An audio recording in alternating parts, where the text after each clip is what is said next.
Welcome to our latest live BSIA broadcast, prepared for IP Voice. Thank you for tuning in. So I'm Tom Ford, the Membership Development Manager at the BSIA. For the next 30 minutes, we're going to be focusing on the future of IP Voice and the effect the transition to an all-IP fibre-based voice service from PTSN will have on the alarm signalling estates of installers across the United Kingdom.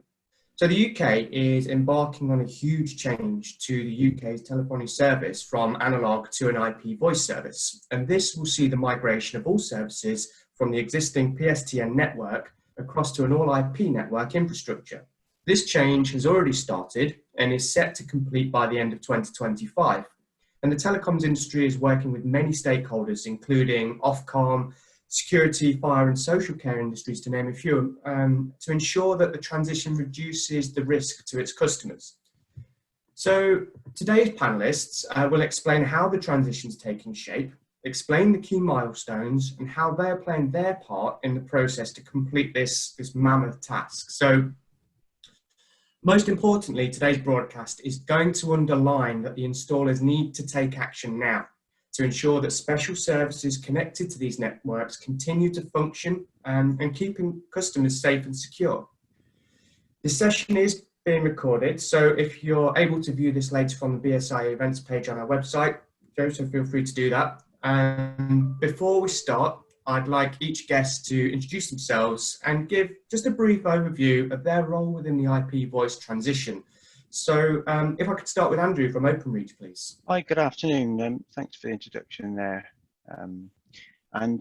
Yeah, so my name's Andy Wright. I am the WLR product manager for OpenReach. I'm currently dealing with the transition away from WLR and copper services to through our main functionality to switch that stop sell functionality in play to withdraw the products as we move forward out through our stop sell. So a bit later in the session, I'll be taking you through what that really means in reality, some key dates, and a bit more detail of exactly why we're doing it. Thanks, Tom. Thank you very much. Okay, Phil, over to you from BT Consumer, please. Yeah, hi there, Phil Kane from BT Consumer. I've been with BT for many years, and I've worked across most of the bits of the group. My remit at the moment is looking after BT Consumer's approach to the all IP transformation, specifically around special services users, and I've got a major interest in telehealth providers and intruder and fire alarms, which is great to be able to speak to the audience today. Background wise, I was in Redcare for 4 to 5 years, so I understand the alarm signalling industry pretty well, and I'll just be really backing up what Andy says, talking about some key dates and what people might expect from the all IP in the next 12-18 months. Great, thank you very much, Phil. So finally, our very own Dave Wilkinson from the BSIA, please. Thank you for the introduction, Tom. So yeah, as said, I've worked for the BSIA. I'm the Director of Technical Services. I've been there 14 years. Been in the security industry for over 35. So yeah, so got a bit of background in it. I'm also the industry lead for the IP voice transition. I'm working on this probably since July 2016. I think it all started off with a letter to Ofcom, which we sent in as our sort of means to ask what we wanted from this transition as well. So yeah, quite a way down the line, but as you're going to find out, probably still a way to go. So that's me. Great, thank you very much, Dave. Okay, so to let you know, our fourth speaker, David Christie from Virgin Media, was unfortunately unable to join us in person today. But we actually have secured a pre-recorded insert, short presentation, which is going to be shown shortly. So thank you first and foremost, and welcome to everybody. And what I'm going to do first is go over to Andrew at OpenReach to explain their role in the IP voice transition. So Andrew, over to you. Thanks, Tom. So just to introduce myself again then, so Andy Wright, WLR Product Manager from OpenReach. If we can just move Dave to the next slide. What I'm just going to take you through on this slide is some key dates, and a bit of background to where we are. So for those of you who don't know, I hope it's not a surprise, but we've been working with industry now since May 2018, when we started the whole withdrawal process with the formal consultation. So the end of WLR, the end of life, is December 2025. And actually, what does that mean in reality? Well, WLR covers a number of voice and broadband products. So WLR3, PSTN, ISDN2 and ISDN30, SMPF, SLU, SMPF, and our classic product stack, which covers all of those as well. In reality, we've got some key dates there. So as I've said, the end date is December 2025, where actually we turn away from WLR and we move towards our new flagship FTP single order products. I'll come back to the date shortly, but just a bit of background of why we're doing it. So a lot of we've got some big challenges, right? We set off on this journey. It was 7 years, now it's 5. It's a massive, significant program of work that we've got to do. We've still got in the region of around 15 million lines and channels that we want to, well, we need to migrate by the closure date, which if we took it as a linear approach, you know, that's 57,000 assets per week until closure, right? So no menial task. We have currently over 400 CPs and resellers in the reseller market that work into those CPs that sort of feed or supply services to the residential and business customer segments. We have within those segments some special services. You know, we sort of serve lift lines, alarms, traffic lights, health pendants, you name it. There's a variety of things that sit on the back of our single products, our PSTN products as we know them today. And the big call out here is OpenReach, we can't do it alone. So that's the size of the prize or the size of the task. So why are we doing it? Well, it's a global trend, right? If you look historically around the globe, people are moving to voice over broadband and mobile, right? The PSTN is over 40 years old, and it's getting, one, very hard to get the equipment to keep it going, but also it's really hard to get the skill set of the people that know about how to do it as well. So it's an aging sort of set of equipment that is coming to the end of life. OpenReach has made some key decisions that the future is investing in the broadband infrastructure, the broadband technology. And the big call out here is from after 2025, when we turn off WLR, OpenReach will no longer be the supplier of a voice product. We will be the supplier of the broadband pipe, the FTTP, the single order pipe, and then the service provider buying that through either a direct connect or their wholesaler will put over the voice over IP solution over the top. So on the way to this huge task that we've got, we've been engaged with industry now, as I say, right back from May 2018. I run regular sessions with industry every couple of months where we have big working groups. And for those of you, Dave's certainly come along and presented at some of our sessions, but we've been around the country for the last 2 years doing road shows, and Dave's come along and presented to our CPs and their resellers, put in the BSI point of view forward of what's needed and trying to link up and offering support. But we've got some key dates along the way. So as I've said, the end date, December 2025, when WLR is withdrawn. But on the way, we have got some key dates. So the stop sell in our Salisbury trial exchange, our first FTTP single order priority exchange, is 1st of December 2020. Not so many days away, just over 100 days away before our first stop sell kicks in. That is closely followed by Mildenhall, which is our second trial exchange. That will be more of a single order exchange, an SOGA type priority exchange, where so it won't be, the emphasis won't be so much on FTTP, but it will be on single order, where we'll be restricting our copper products.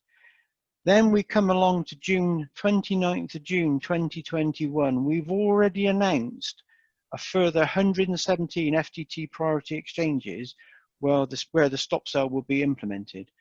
What does that actually mean? It means we are announcing on a rolling program, a rolling quarterly program, where we've hit greater than 75% FTTP or superfast coverage in an exchange area, where we've gone past that, we will introduce with 12 months notice a stop sell of our copper products. That rolling program will start in October with the next wave to the 117 exchanges being announced. We are going to stop selling new supply to CPs of WLR in September 2023. We've got a forced/stroke managed migration process that which will have to come in or will come into play sort of April 2025. Now, we're working with industry on what that process looks like. But as we approach the withdrawal and the closure of WLR to December 2025, in those last few months, if people haven't migrated lines, then our vision is that we'll have to do something with the OTA2 and with the industry process to actually start to forcibly do something with those customers that haven't, or the end customers that haven't moved, and actually take a bit of proactive approach to those, to move in those lines. So that's really where we are with this big sort of program of work as we transition away. I've tried to cover the key dates. There's lots of working groups going on, lots more detail around the policy of stop sell, how the order journeys are impacted, but again, not for today's session, but more than happy to support Dave and the colleagues on the call with any more sort of more focused sessions we need to do if further information is required. So Tom, pretty much that's everything I was going to cover from the OpenReach perspective. It sort of sets the scene of what we've got, why we're doing it, and the massive challenge we've got. And again, we can't do this alone. We need the support. We need your support to engage with the CP supply and service. It is a partnership, you know. Nobody on their own can do this, and we just need to go forward sort of together, joined up, most importantly, to avoid any end customer disruption or harm. You know, the end customer with all of this is in the hearts of everybody as we transition to what is an exciting future. Great. Thanks, Tom. Thank you very much, Andrew. I appreciate that. I can appreciate that time isn't exactly on our side, and there's a lot of information to go through on there. So thank you for being so detailed. It was very interesting. So in the absence of David from Virgin Media today, we're going to show you a short video what Virgin Media are doing in terms of the IP voice transition. So if there are any questions from our audience members in regards to what you're seeing on the screen, feel free to drop it into the chat below. We'll either aim to have a crack at answering them in this session or in some kind of follow-up after the webinar is concluded. So we will get back to you one way or another. So yeah, so if we can play the next video, that'd be great, please.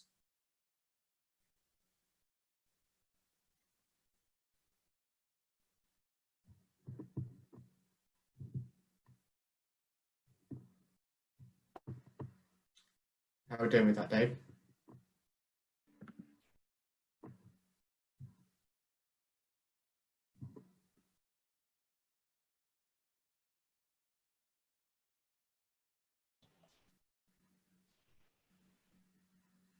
Just bear with us, everybody. We're just trying to get this this video started.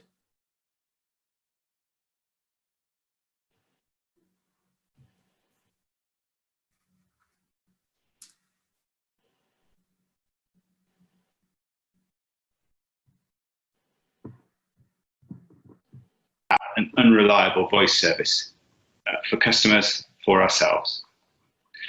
This is not an issue that's unique to Virgin Media, or indeed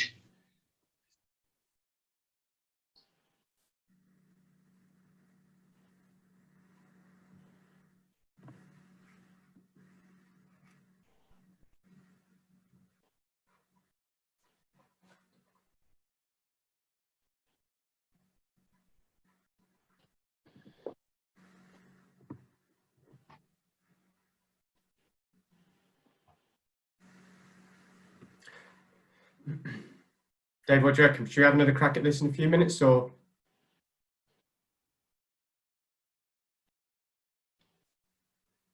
No worries, okay.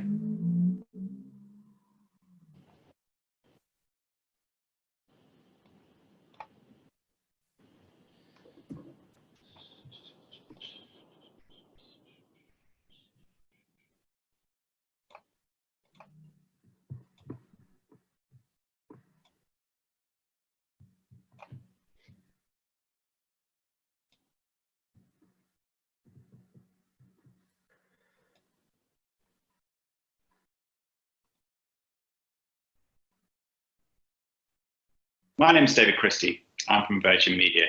Tom, can you confirm? Can you see this? That's fine. Yeah, Okay. thanks. I'm delighted to be able to speak to you today about our migration from old-fashioned legacy voice services to new technology IP voice services. I'll take you through 3 slides today just to give the background to the change and the challenges that we and customers will face in moving to a new technology. The first slide relates to the migration background and the need to migrate. The PSTN, or Public Switched Telephone Network, needs to be retired.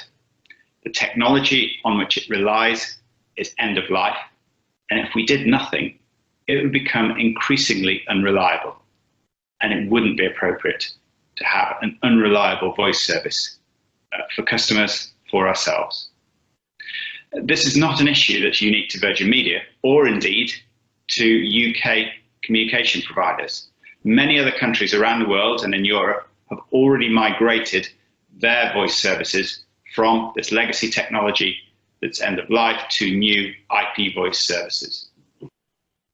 You've heard from Openreach, who've announced the withdrawal of their analog voice products, WLR, ISDN, for example, by the end of December 2025.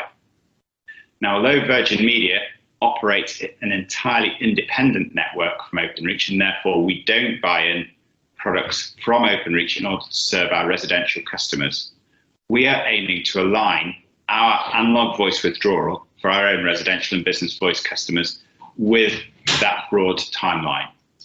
So again, by the end of 2025 or a little bit into 2026, all of our migration should also be complete.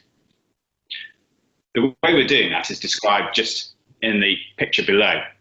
On the left-hand side, you can see current activity. So for the last 18 months, we've been offering an IP voice service to new customers who join Virgin Media, and that generates organic migration through churn between different providers. We're also able to migrate single customers if, for example, a customer phones up to change their package, or if they phone up to report a voice fault, we can then take that opportunity to see whether it's appropriate to migrate them to the new technology and give them an IP voice service. That's been very successful to date, and quite a few customers are now happily on IP voice services. However, we've still got a lot of the base to convert and migrate, and that's where the right-hand side of the slide comes in. Future activity is planned between 2021 through to 2025 as managed migrations. This will involve the replacement of network equipment in an area, and that will therefore affect customers served by that equipment. When a managed migration takes place, all the customers affected will be notified well in advance and fully informed of the change that will affect them. That way they can make an informed decision so that they can choose to either stay with Virgin Media on the new technology or perhaps decide that it's not suitable for their needs and move away. There are some differences that it's really important to point out, and the next slide highlights 4 challenges that we see with the migration. First challenge relates to power outages.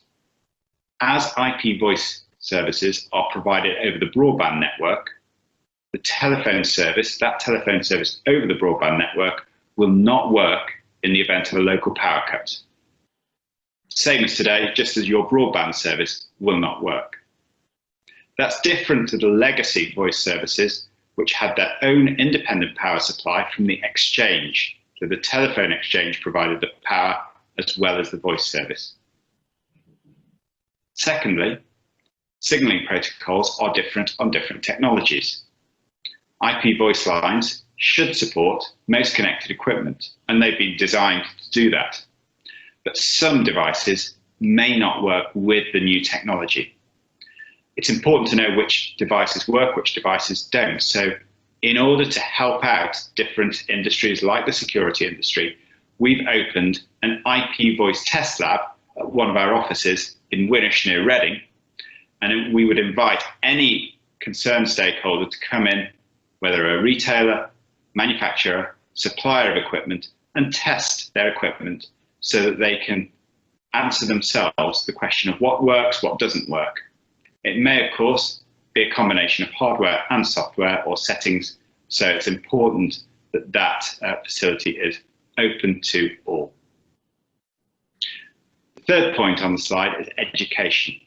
This is a change, and we know that some customers don't enjoy changes, so it's important that we fully inform people as to exactly what's happening. The fact that there are significant differences between the two technologies, such as the power outage, power resilience issue, means that we have to clearly explain that in any sales journey and describing the service on our website so that customers understand and, as I said before, can make that informed decision to ensure that the service that they're getting is right for their needs. And the final bullet highlights those different needs. Different customer groups will have different needs. Vulnerable customers need a special care and attention, and our regulator Ofcom requires that vulnerable customers who take IP voice services are still able to make a 999 emergency call even if there's a local power cut. So we have to identify vulnerable customers and provide them with a battery backup solution to enable them to do that. We know that some customers use connected devices which require voiceband data to be transmitted over the voice path. And again, that ties back to signaling protocols and the offer and invite to our IP test lab facility. We also know that business users have different needs than residential users. Business users might use a line for resilience purposes rather than as a primary voice line. They might use a line solely for low bandwidth data transfer, again, rather than the voice line. So their migration path might not be simply to IP voice, but might be to a new product, maybe a database product instead, as being a fit for purpose replacement for their needs. All of these challenges are being addressed by us as a company and by the wider industry. And you can see that we are working alongside BT and Openreach in giving this presentation today. And it's important that we work alongside your industry as well, in which case I'm more than happy to move to my last slide to say, first of all, thank you very much for the opportunity to speak to you today, and also to provide you with an email address that you can get in touch should you have any specific queries about Virgin Media's IP voice service. Thank you very much for listening. Rightio. Okay, thank you very much then, David, for his contributions there, and for the email address. So in case anybody didn't get it just then, don't worry, we will distribute this as part of a follow-up, and again, just to direct you back to the website, it will be on there when this comes to an end as well. So I'm going to start throwing a few questions out to the panel now then, and I'd like to start with Phil. So the information we've had so far and that we've discussed, how does this, Phil, relate to the customer? So either residential and or business users, and the relationship between Openreach and the comms providers such as BT Consumer?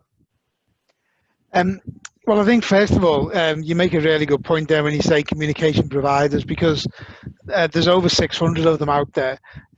BT Consumer is one of them, Virgin's another, you know, but as I say, this is going to affect all of those.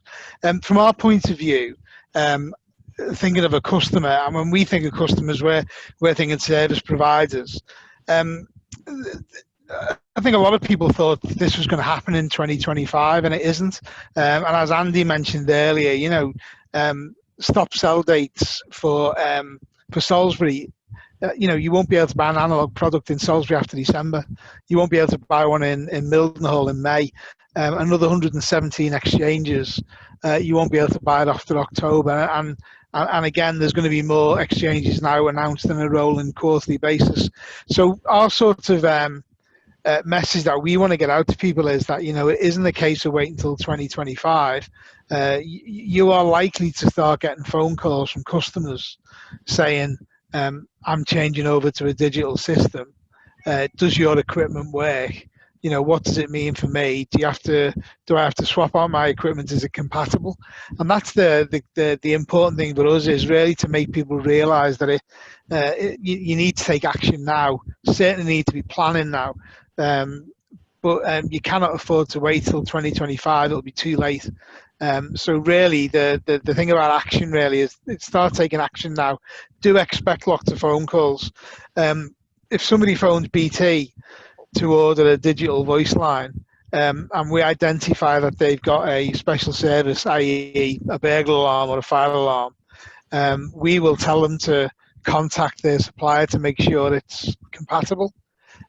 So the message really to suppliers who are on the call today is expect them phone calls and make sure you got an answer to that phone call, and you know, put some action in place to transfer that customer service over, because as I say, you know, it's going to happen a lot earlier than 2025. Right. Okay. Thanks, Phil. So appreciate the detail there. I think the emphasis for me is sort of prepare now and start to act now and don't wait. So I would like now to ask the panelists then what they're currently doing to make sure that the industry are aware of what's going on, and also is there being anything done to protect them? So I would like to ask Andrew that question first, please. So yeah, we're doing lots really with industry. We've got a whole team of migration team in place now. So again, I think when we put the slides out, we need to make sure that our contact details are made available. So if anybody's got any concerns, they can come in contact with us. But we're running regular workshops with industry. We're raising the awareness with our CPs. We're engaging with our CPs and their resellers. Right? The whole point of just raising the awareness, we've got a best practice guide out there now that was just being issued, but we've got OTA, the sort of body that sits between Ofcom and the telecom industry as the arbitrator, sort of working with us and on board. We're covering in that best practice guide a key number of things about point of sale principles, how we want our customers to sort of interact with their customers to find out.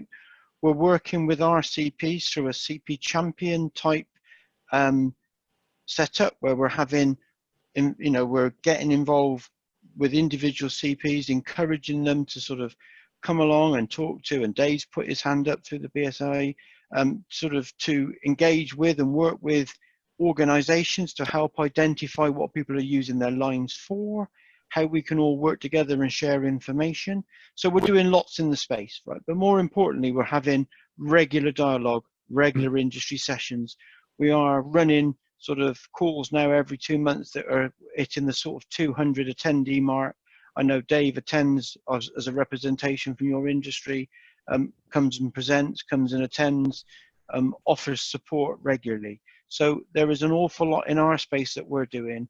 And as I say, we've got a dedicated migration team in place now as well that are contacting proactively all our CPs with assets to sort of plan and do. So I think, you know, when we put these slide deck together to go out, we'll make sure that all those contacts are on there as well, Tom. So people can, with a concern, I would suggest if you've got a concern in the interim, I don't know, Dave, but probably contact through you and you can filter that to us. But equally, it won't hurt to sort of, from our perspective, to get our names out there and our contact details, because I'm more than happy to support and help and point people in the direction as well as the rest of our migration team will be as well. Does that help, Tom? Yeah. That's great, thank you. Yeah, Andrew, appreciate it. I mean, I think it's it sort of emphasises the importance of strong association. Is that, you know, we can provide this conduit to you as for that information. So I'm going to ask the question again. This one's to Phil. So Phil, just to remind you, so what we're currently doing to make sure that the industry are aware of what's going on then, and what's being done to protect them.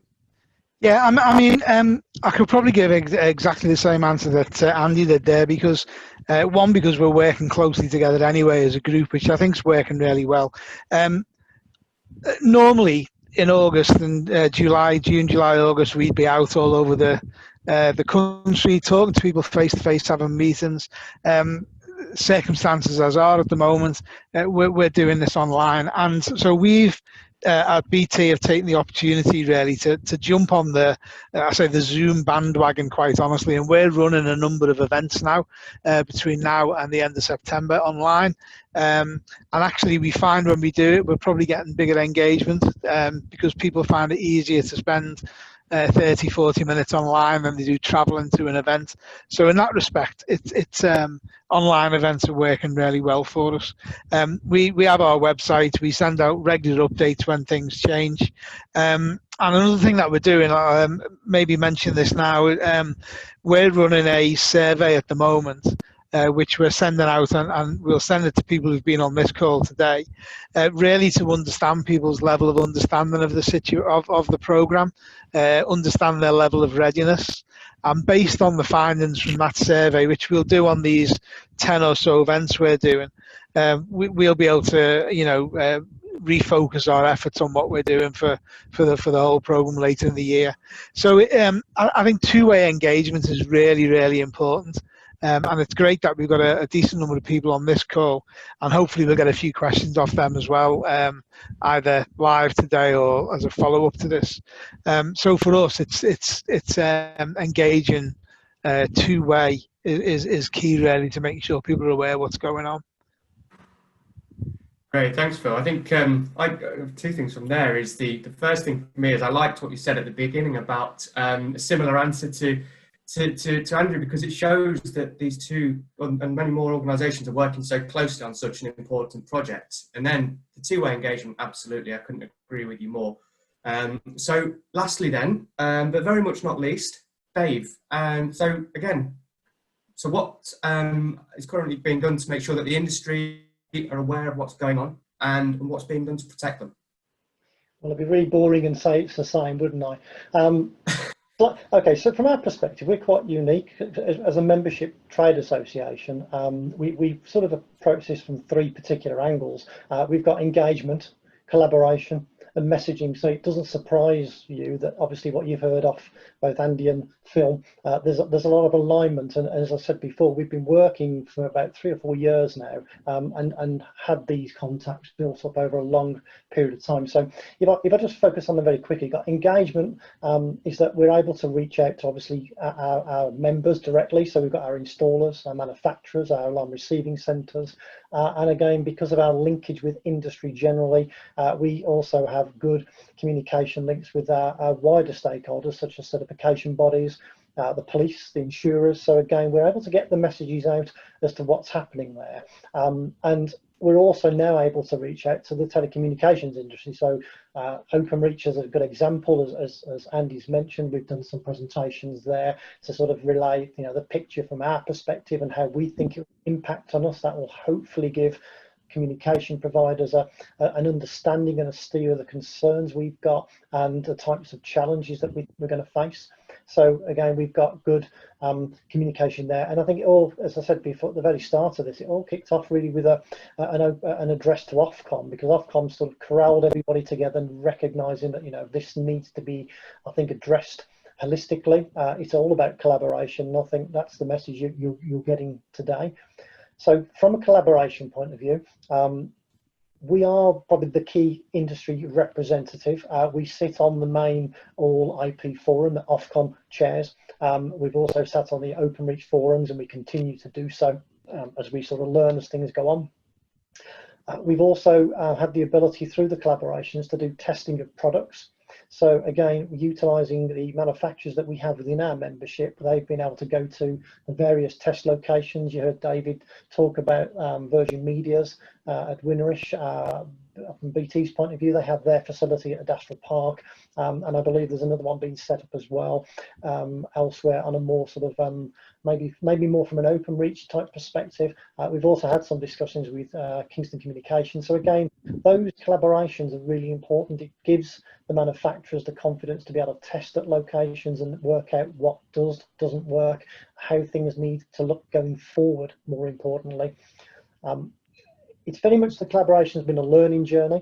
Certainly, what we've learned from the communication providers from their rollouts, some of the key things we've taken from that of consideration are things like the functionality of equipment. So, as was alluded to earlier, some of the protocols that we use on equipment aren't necessarily compatible fully with new IP voice networks. We've also heard the problems we could experience with local power outages. We've always had the benefit with PSTN that if something goes down at the house, it doesn't affect our equipment, since we back up our supplies as part of our standards requirements. But we've also had the added advantage that the PSTN exchanges all provide a backup supply as well. So we've not had to experience these types of challenges, and that's something different with a fibre type connectivity. So that's another issue for us.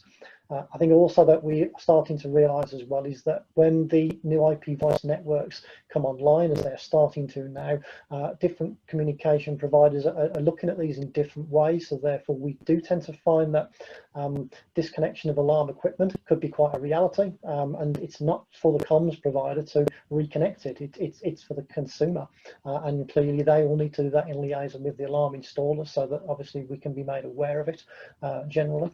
And I think the final thing on collaboration would be sharing best practice. We've had the ability to share our experiences and challenges with the telecoms industry, and likewise they're able to share that with us. And I think, as Andy I think alluded to, is that there is a best practice guide that's been developed. We've contributed to that, and again that's through collaboration with our own members and the types of issues that they're seeing.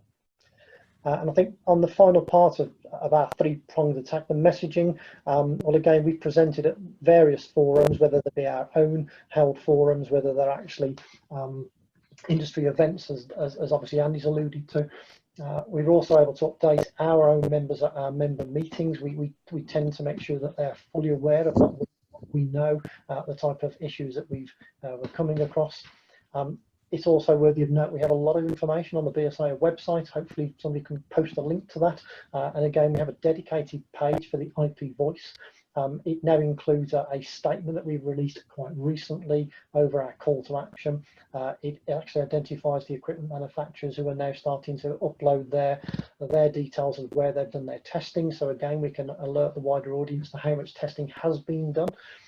We also have now an acronyms page, which is going up very shortly. I guess it's easy for people to sort of get lost in the sort of the abbreviations of what's a CP and VT and all these different things. So we're trying to make it easy for people to understand what is meant by these when we start getting a little bit technical. I think a good messaging that we've done recently, well, so more recently, was the guidance we did with the police, the MPCC, because we were having issues where consumers are being asked to upgrade systems without due course and need, and therefore we put a nice sort of a guidance sheet out, a one-page sheet for that purpose, which the police are distributing, so that we ensure that they're made aware of what to ask of an installer when they're being challenged to actually upgrade something. So from our point of view, the transition is ever evolving, and as is our messaging, we've sort of moved from an awareness to a call to action, and I think that hopefully covers your area of what's going on and what we're doing about it. Dave, just to add to that, the OpenReach test lab is more announcement on that in the next couple of weeks, really, because we were due to sort of press ahead and then COVID struck, so that's all been a little bit delayed, but the intention is for OpenReach also to stand up a test lab in the next few weeks or months as we go forward, to allow equipment to be tested. So that's very much work in progress from our perspective, but more on that as we get breaking news. Right. Thanks. Okay, great. Thank you, Andrew. Dave, thank you very much as well. I think collectively it's good to see that there's so much information available and that is being distributed to the public about what's happening. So thank you very much. So in terms of what the BSIA are doing for the security industry then, Dave, what do you see as the impact on special services such as alarm systems then, for example? Okay, well, I think the first thing I want to say is, first and foremost, is that, as has been said on this call, the 2025 date is an end date. it's not the point where you start looking at whether or not you've got a problem. The transition is happening now. It has been since May 2018. I think you saw that on Andy's slide. And again, if you just take some of the key points that Andy mentioned, the OpenReach trials, they've got stop sell dates already identified. You've heard them earlier in this call, so that you won't be able to buy PSTN services in them areas. So that's a wake-up call for those that are still wanting to fit old legacy PSTN type equipment. Andy mentioned the 117 exchanges that have been announced as well. Again, the stop sell date is June next year. That's not a long way off. That affects around about 1.2 million customers. If you think of the figures that, Andy's got as well, you're talking 16 million customers for OpenReach to be migrated over a period of time. So we're already into big figure numbers per week to migrate. That's if it was a linear migration. And of course, from our point of view, that doesn't include Virgin Media. Have got their own base to transfer over. You've heard about that. And there are other access providers, communication providers who also aren't necessarily part of the whole picture. But as you can see, the whole industry is moving itself across. So there's a lot of work to be done. And clearly our work has started. Voluntary migrations has been mentioned by both providers, which is fine, as you said, but there will come a point where forced migration is required. Our experience of voluntary migrations are that we don't know when things are going to happen. So, alarm receiving centres won't know until something has occurred. And therefore, if there's a block migration, we won't know until that happens. When it becomes forced migration, it means there's a bigger risk of failure of equipment, but it does mean that our industry, if notified about it, gets the opportunity to be able to share that information in confidence with alarm receiving centres so they can prepare for any mass outages or things that might occur. And I think, as you say, if you're taking that into account, as you say, is that one of the things that it is worthy of note is that the PSTN uses the voice line, whereas IP voice, as was alluded to, is using the broadband connection. So again, there are different modes of operation and protocols that we use, which don't necessarily will work in the same manner in which they will on IP voice, which is why we've got that message of obviously taking action now. And as you said, the risks of failure of older equipment, we can't rule that out. When you test on different networks, you don't always get the same result. And I think if there's doubt, you can't just leave it. So that does cause us a problem. So I guess if maybe preempting your next possible sort of answer is what do we need to do now? I think from ours is that firstly, installers need to know what alarm signalling systems and equipment they've got in their estates. They need to speak to the alarm signalling providers. There are solutions available out there. Manufacturers have worked really hard to actually develop and deploy these, and I think through the testing on the providers like BT and BT, soon to come OpenReach and Virgin Media, they have the opportunity to test and see what those configurations will look like. And I think, as you say, finally would be to sort of keep up to date with the developments in the transition as it evolves. We are the security industry. We're protecting life and property. Our customers have got an expectation that the systems that we put in place are going to continue to function throughout the transition and beyond. And I guess we use our mantra as the voice of the professional security industry. We ask our members and the wider installer, manufacturer and the ARC community obviously to take action now. We need to do our bit to mitigate the risk and the failure, and we need to continue to protect obviously our clients, most importantly. Thank you, Dave. Appreciate it. I think hearing about what we need to do for immediate actions as well as the wider industry is going to benefit a lot of members. I appreciate all the explanations as well. I've got a couple of questions from the audience, but Phil, just before I do that, is there anything you want to add for our security audience today?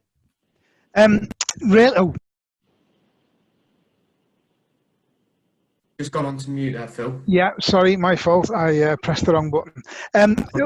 One sort of well, two things. First of all, to say we've all listed websites and newsletters and God knows whatever, and I think if we can send those out to people at the end of the call, it'd be useful.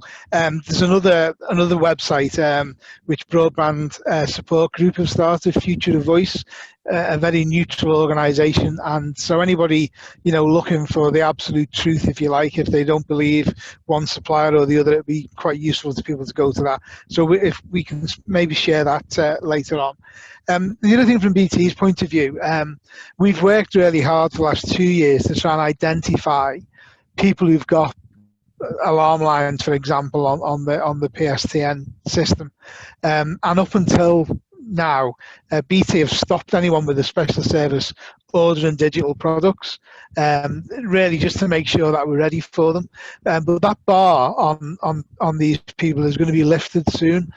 Certainly in the next quarter, it's expected to be lifted. And so people with a burglar alarm or a telehealth alarm, or for that matter, a fax machine or whatever, that kind of thing, will be able to order digital products. So even more people now will be making this phone call to installers and suppliers and service providers to say, right, I'm moving over, what do we do? So it really, it just to heighten the awareness really that it is getting real now, and that's a major step forward for BT, certainly to lift that bar on special services customers. So again, expect a lot of calls really from when that bar's lifted in the next quarter. Great. All right, thanks very much. Right, so I've got a couple of questions I want to ask every one of you, all three of you. I'm very conscious of time, so I'm just going to ask for very quick answers if you can. So the question is from, where have we got this from? This is from Dave Willits from CSL, actually. So Dave asks if there's going to be a plan on the rollout by geographic area or postcode, because it would be useful if areas due to be affected had some time to prepare with the migration from PTSN. So I want to ask Andrew that question first, if that's okay. Just very quickly. Of course. If you can. Yes. So the 117 exchanges are published, right? We've made those available to our communication providers. There is a list on the OpenReach website, albeit behind the login, so you have to be a contracted party to get that. But those list of exchanges are there. The rolling quarterly program are there. The communication providers have definitely got them. Yeah, we can make those available. They're just exchange areas. It shows you geographically where they are, and as we announce more. What we do though, so just to be a point of clarification, the stop sale will kick in for those 117 on the 29th of June 2021. That's when you can't buy new supply. Then we sort of envisage another sort of within 2 or 3 years to migrate those lines across with a drop dead date of 2025, right? So we don't expect on that day when stop sell every line to migrate to a new service. It's sort of a period of stop sell will mean no new supply, and then there's a period of time to migrate existing customers. But that list is there, and we can communicate that out for sure. Thank you very much. Okay, Phil, so same question, please. So just plan to advise on the rollout by geographic area or postcode, if that's okay. Yeah, I mean, to be honest with you, we're guided there by, we have no control over when the exchanges are upgraded. That's an OpenReach thing, so we're in the same boat in that respect. We don't know until OpenReach announce the next tranche where they're going to be. So, but you get it will be a 12-month notice, and then the list gets published, right? Yeah. So there is a 12-month notice of the stop sell. We don't make an announcement today for stop selling tomorrow. There is that 12-month notice period. Okay, thank you very much. Okay, Dave, is there anything you want to add to that? Only to say that when we are alerted to anything like this, I mean, we've already communicated where the 117 exchanges. I think they're already publicly available. They are, Dave, but I think we'd like to make that as wide as possible known, because as you said, the alarm receiving centres would look at that. They would be able to at least analyse from that where they're expecting any issues. I think later on in the force migration side, when actually you get more postcode specific areas, because I think an ARC would need to know if it was a Birmingham postcode, then need to know, is it B1 up to B50 or is it B1 to B25? The more specific detail they get, the more they can actually look at what they think the impact might be. We've experienced a little bit like this in the 21CN days many years ago, and because we were given postcode areas, we could look out for potential problems, and it does give a bit of an analysis tool. It does allow us to work out what is happening, but again, like as Phil's just said, it's only when they're announced that we could at least get information, and then it's up to the various parties to look at it, analyse it, and take it on board. Okay, excellent. Thank you very much. Okay, so very quickly then, just a very quick question I have from Anna here. So have you, this is a question to everybody. Dave, whilst you're there, I'll just ask you first, if that's all right. So have you been consulting with other associations to ask how they dealt with the potential power cut issue, and how was it resolved? Okay, well, I mean, from our point of view, we do still work closely with the FIA, the Fire Industry Association, and also the Telecare Services Association. They're in the same boat as us, to be fair. I mean, we tend to, a lot of our manufacturers and even our installers and ARCs, so they maintain, install and monitor fire and intruder alarm systems. So it's the same issue. It will affect them in the same way, because they tend to, certainly the fire industry tends to use either the same communication devices. So I can't say we can say we've found a solution to that. I mean, that's why we have these forums where we contribute to and we listen to, because, you know, it's the learning experiences that we get. And I think what we might find is some of the I mean, I'm probably putting Andy's words out here, that you know, the trials that are happening in Salisbury and Mildenhall might actually help us understand where this may be an issue, and if we can find out ways to resolve it, then that is a learning step for us in the wider migration. So I'd rather find out in the next 3 months or 6 months than I would by the end of 2025. Yeah, I mean, from our point, Dave, as well, you know, Phil Laws in the IP team is reaching out across all the different supply market chains, if you like, all those industries, organizations, raising the awareness, working with them to sort of cajole them into thinking about what life looks like post the PSTN, and obviously making the test labs available. People have an understanding of, you know, they've got to be IP ready. So there's lots of work to do with raising awareness, raising knowledge, sort of just to get solutions in play as well. So there's lots of proactive type work going on. Great. Lovely, thanks. So Phil, would you like the last word on this?